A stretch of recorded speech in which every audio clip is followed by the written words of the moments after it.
Heto na ang matinding eksena sa Senado matapos ibinulgar ni VP Sara ang kanyang bersyon ng katotohanan kaugnay ng usapin sa budget ng Office of the Vice President. Sa gitna ng mainit na pagdinig, naging diretso at matapang ang kanyang mga pahayag dahilan upang mabaling ang atensyon ng publiko sa mga isyong matagal ng pinagdedebatehan. Maging ang mga senador ay tila nabigla sa bilis at bigat ng impormasyon na inilatag ng pangalawang Pangulo. Habang nagpapatuloy ang talakayan, kapansin-pansin ang katahimikan ng ilang mambabatas na dati aktibong bumabatikos. Ayon sa ilang tagamasid, tila natamimay ang mga pulpolitiko matapos harapin ni VP Sara ang mga akusasyon at ipresenta ang mga dokumentong sumusuporta sa kanyang paliwanag. Naging tensyonado ang atmosfera, lalo na nang tinawag niyang political theatrics ang ilang isyong ibinabato laban sa OVP. Sa kabila nito, nanindigan si VP Sara na handa siyang sagutin ang lahat ng tanong at buksan lahat ng record bilang patunay na walang dapat ikabahala ang taumbayan. Inaasahan namang magpapatuloy ang masusing pagdinig sa mga susunod na araw upang pag-aralan pa ang mga detalye ng budget. Samantala, patuloy namang naghihintay ang publiko kung ano ang magiging susunod na hakbang ng Senado matapos ang controversial na pagharap ng pangalawang Pangulo.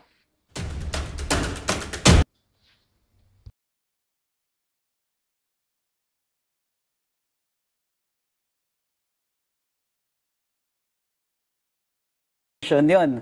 Pero with E.S. Bersamin, ngayon na lang natin siya narinig. Although, in fairness to E.S., he still speaks highly of the President. So, but, nasundan niyo yung flood control issue, diba? Yeah. And it looks nasty. I don't like how it's looking. Yeah. And mukha namang nadawit silang lahat. Ang problem dyan is, si BBM ang may control sa kanilang lahat. Si BBM ang may control sa executive secretary, siya ang may control sa DBM. Kahit sabihin pa nilang love nila si BBM, pero sir, ikaw ang nagsusupervise sa kanila. Ikaw dapat ang maging leader. Kontrolin mo sila. Kung gusto mo silang paalisin, hindi sabihin mo explicitly, publicly, na umalis na sila dyan sa pwesto nila. Wala naman silang magagawa. Eh kung yung simpleng bagay na yan, hindi mo pa magawa, sir, competent ka pa bang gawin yung trabaho mo? Baka totoo yung sinasabi ng kapatid mo na today, hi ka. yikes. But given that, do you think na, kasi dun sa paglalabas ng mga issues dito tungkol kay E.S. Bersamin, lalo-lalo na kay Undersecretary Adrian Bersamin, binanggit na ni Ombudsman, I get them mixed up. Binanggit ni Ombudsman na may kinalaman pa nga daw, pinapakialaman ni Yusek Bersamin, yung mga appointments sa DOJ. This was directly from Ombudsman Boying Remulla. So, is it possible na the President is unaware, given what you've already said, na itong mga to ay, well, they were running the show? It looks like he is unaware, pero kapag ganyan, nawala siyang control sa mga bagay-bagay sa baba. Yung isa, tinuturo yung isa, na pinapatanggal ako, linalagay ako, nakikialam. Ibig sabihin, may kwenta pa ba yung nasa taas? Siyempre, kung hindi central yung control and power, mag-aagawan sila ng power sa baba. And yung mga loko-loko sa baba, sila ang magsisiraan at magnanakawan ng pera ng taong bayan. Sisisihin mo sila, silang may problema. Pero sino ang may mas malaking responsibility? Yung tao na dapat na nagdidisiplina at nagkokontrol sa kanila, sa kanya dapat nanggagaling yung culture ng integrity. Nagawa ba ni BBM yun? No, sir. I'm so sorry. Wow. There's a reason why Attorney Harold is in demand as a guest. Even in rallies. So, pero sinasabi ni ES, di ba? Ito, in the spirit of transparency, o sige, willing naman siya to cooperate in the investigation, pero hindi siya magpapatawag sa Senado. Well, alam mo, abogado ka, Attorney Trixie, abogado rin ako. Kapag wala kang tinatago, salang ka parati ng salang. Ngayon, kung meron talaga siyang integridad at malinis siya, hindi siya matatakot na magpaimbita doon sa Senado. Wala na siyang magagawa. Right now, ang tao, hinuhusgahan na silang lahat. Sa lahat ng mga information na meron tayo ngayon, ang gulo-gulo, pero ang pinaka-credible ay yung gunman, yung kay Zaldico. At doon ako naniniwala, sir, kung gusto mong i-redeem yung sarili mo, magsalita ka sa Senate, magsalita ka publicly sa tamang venue, i-prove mo na wala kang kasalanan. Pero given the information right now, merong presumptive probative value kung ano yung sinabi ni Zaldico. Kaya nagsaside ako ngayon sa sinasabi nila na lahat kayo dyan sa executive may kasalanan. O, diba? Ito si Bersamin mga kareaksyon, sabi niya hindi siya magpapaano sa Senado. Ano magagawa mo kapag sinight in contempt ka ni Marcoleta, Bersamin? Diba? Papa-aresto ka nila. Kasi pag baka bukas makalawa, si Tito Soto tatalsik na dyan. At si Bongbong Marcos mai-impeach na. At tayo may bago ng presidente, si Sara Duterte! Si E.S. Bersamin is a former Supreme Court Chief Justice. Ouch. Diba? So, ouch. Okay. But the Supreme Court, given yung, itong si Senator Ping Lacson, di ba, na gusto niyang pondohan ng 250 million yung Judiciary Integrity Office. Para dun sa mga nakikinig, yung Judiciary Integrity Office used to be the Judiciary Integrity Board. So, dito umaakyat yung mga kaso ng mga judges and other court personnel na under the administrative jurisdiction ng Korte Suprema.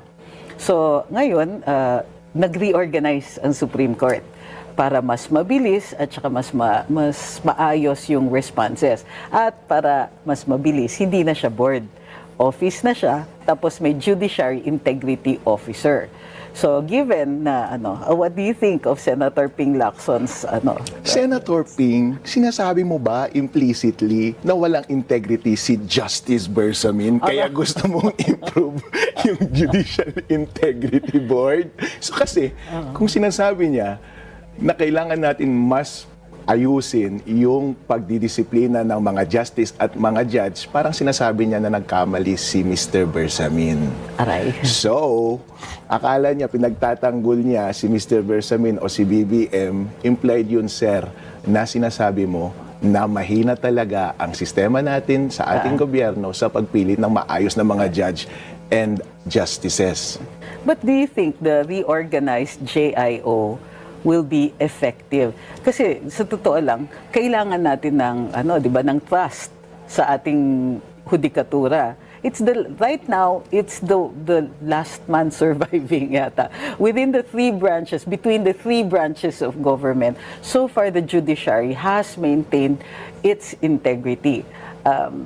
I'm sure there are other people with opposite opinions on this one. Pero so far, the judiciary has maintained its integrity. With the integrity office, sa tingin mo, it will improve the faith of the people in the processes. Alam mo, Attorney Trixie, nahuhulog tayo sa patibong ni Senator Ping Lacson. Na-distract tayo sa main issue. Kasi ginugulo nila tayo, sabi nila, nagkulang ang judiciary, nagkulang si Bersamin, ayusin na natin yung judiciary. Sir, sapat na kung anuman ang mga proseso sa ating gobyerno ngayon na panagutin kung sino man ang nanagot. Meron bang pumipigil sa iyo na panagutin si Bersamin ngayon at lahat ng mga sinabing tauhan ni Zaldico? Panagutin mo sila. Ang dahil mong sinabi na measures para maayos ang gobyerno natin. Bakit hindi mo gamitin kung ano yung mga measures na meron ngayon at panagutin mo sila? Gusto kong makakita ng kaso, gusto kong may makulong before Christmas and preferably umalis na si BBM. Ooh. Yikes! Yikes! Umalis na si BBM! Yikes! Yikes! Ooh! Umalis ka na, BBM! Ooh! Okay, so, ito nga, sorry. Pero interesting kasi yung point mo, na dito yung usok, pero dun yung dilig. Yep. Pero in fairness naman kay Senator Ping, 'di ba? Sino bang may ayaw na pondohan mo yung integrity office? Pero let's explore that distraction strategy na it is also Senator Ping na nagpipigil dito kay E.S. Bersamin. But hindi ba yan naman talaga yung takbo ng Senate investigation? After all, nung nag-resign si DPWH Secretary former one, si dating DPWH Secretary, hindi na siya pinatawag uli. So, ngayon si ES, kaka-resign lang, hindi na rin siya pinapatawag. O yun nga kapag nagkabuko-buko talaga, ang hirap manisi ng mga scapegoat, ng mga maliliit na tao. Pero tanungin mo ang taong bayan, yun ba ang gusto nilang marinig? Pumunta ka sa probinsya, ang bukang bibig nila puro flood control na iinis na sila sa ating gobyerno. Satisfied ba sila sa response ng gobyerno? Hindi. Kasi hanggang ngayon, wala pa rin nakukulong, walang napapanagot. Kung sino man yung mga pangalan na binabanggit nila na pinapanagot, hindi namin kilala yan, hindi namin binoto yung mga yan, pero somehow, walang kwenta ang Pilipinas ngayon. Pwedeng panagutin nyo kung sino yung mga taong pinagkatiwalaan namin dahil wala na kaming tiwala sa kanila, tanggalin nyo sila, please. Yikes! Tanggalin si Bongbong Marcos! Yikes! Yikes! Grabe! Oh, Atty. Respicio, pasok! Laban tayo ng social media bukas. We'll be back with more on Vice Mayor Harry. Affiliation from the So, Attorney Harold, you featured prominently dito sa mga rallies recently. What do you think of the outcome? It was nice kasi we had the opportunity na i-voice out natin kung ano talaga ang nararamdaman ng taong bayan. Kaya alam mo ako, Trixie, wala akong affiliation from the very beginning. Yes, Hindi ako actually. makadilaw, maka-pink, maka-BBM. Although may sentiment ako kay BBM kasi pareho kami ng GL. kulay at pareho kami ng pinanggalingan. Alright? Pero walang sumuporta sa akin at all. Pero nararamdaman ko kung ano yung nararamdaman ng taong bayan. Especially kung saan ako nanggaling. Sa Isabela. Kami love namin si BBM nung umpisa. Kasi sir, syempre, kasama ka namin eh. Pero nakaka-disappoint ka eh. Tapos lalo na idinawit ka ngayon ni Zaldi. Malinaw ang involvement mo. Tapos hindi ka pa nagtatrabaho. Eh syempre, bilang isang self-respecting individual, gusto mong i-arrest kung meron kang nakikitang pagkakamali. At mahalaga na i-voice out natin kung ano yung nararamdaman natin. Kaya, noong inimbitahan ako para mag-participate sa mga rally, opportunity ko na yun para mag-make ng stand na regardless kung ano man ang kulay ko, ano man ang salita ko, ano man ang tribe mo o ano man ang kakampi mo, mahalaga sa kahit na sino sa atin na sabihin natin na mali ito at hindi dapat magpatuloy. Kaya nga, inaasahan ko talaga na lahat, kung kayo mga pink, kayo mga dilaw, anumang kulay ninyo, ang tanong sa inyo is, mali ba ang nangyari o hindi? Malinaw ang sagot, mali. Kung mahina ang liderato, kailangan bang may pagbabago? Yes. Bakit hindi kayo nagsasalita? Kung meron kayong integridad, make a stand. Ako, kahit Yikes! ko si BBM sa totoo lang, ayaw kong saktan yung kuya ko. Pero, mali eh. Kumbaga, parang girlfriend yan eh. Ito Kahit na po. love na love mo yung girlfriend from the very beginning, kaso nga lang nung kayo na nakaka-disappoint, hindi siya nag-e-effort, ang laki ng suspetsya mo na hindi siya nagtatrabaho, tapos biglang, halimbawa yung boyfriend niya, with whom linoko ka niya, siya mismo ang nagsabi na linoloko ka niya sa talikuran mo. May kipag-break ka ba sa kanya o hindi? Kahit love mo yan, may kipag-break ka kapag may natitira kang dignidad sa sarili mo. And ako, sa tingin ko, may natitira akong dignidad sa sarili ko, lahat ng Ilocano may dignidad yan, lahat ng Pilipino dapat may matira sa dignidad ninyo. Kapag linoloko na kayo ng harapan, make a stand and sabihin ninyo kung ano yung saloobin ninyo. Tama! Sabihin ninyo ng diretsa. Okay. Layas! Sabi mo, invited ka sa rally. Sino nag-imbita? Ang Panginoong Diyos siguro dahil tinawag ako ng Panginoong Diyos at sabi niya, Harold, ang tagal mo na pumapansin ng kalokohan ng gobyerno. Ito, sa harap mo, may kalokohan kang nakikita. Hindi mo ma-i-deny yan. Mananahimik ka ba o hindi? Magsasalita po ako dahil yun ang tama. Dahil ang pagiging tahimik ay pagiging complicit sa isang kamalian. Tama! Tingin mo okay yung outcome? What about yung dami ng tao na dumating sa EDSA rally? Marami dun sa sa Rizal Park. Pero dito sa EDSA, Hindi natin pwedeng paghiwalayin yung EDSA rally at saka yung INC. Okay. Kasi ito yung grupo ng tao na gusto nilang ipakita na hindi pwede na ganito ang pamalakad ng Tama! ating bansa. Kaya kailangan tumigil. As a matter of fact, hindi ito call para sa isang kulay lang. Hindi ito para sa iglesia lang. Hindi ito para sa mga maka-Duterte lamang. Para ito sa buong Pilipinas. Lahat tayo, ayaw na natin yung nangyayari. If only we could just make a stand and make a statement na ayaw na natin mangyari ang bagay na ito, gawin na natin. And as far as that thing is concerned, I think the rally was a success. But we should not stop there. Someone should be held responsible, and I think some changes must happen in our country.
mga taong nakatira sa lansangan.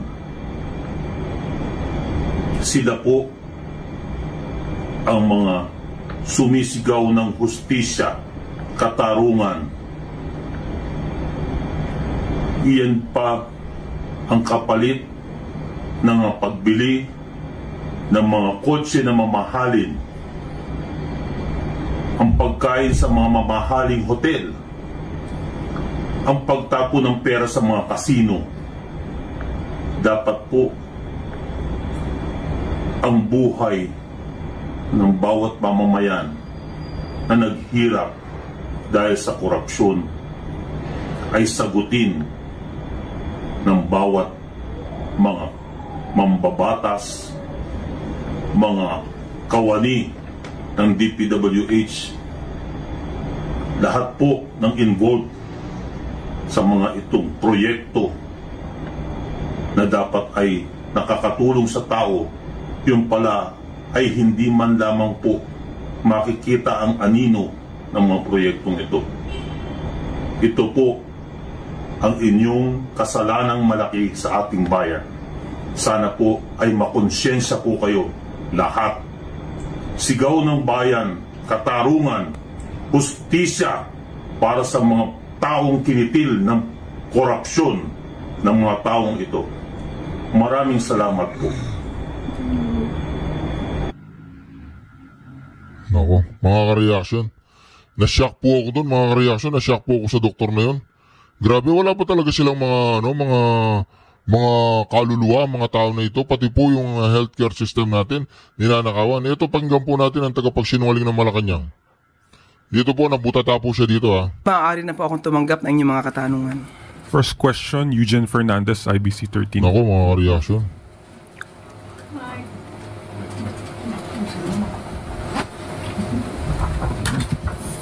Grabe Good po. morning, Yusek. With regards to the auction of the Bureau of Customs regarding with the luxury car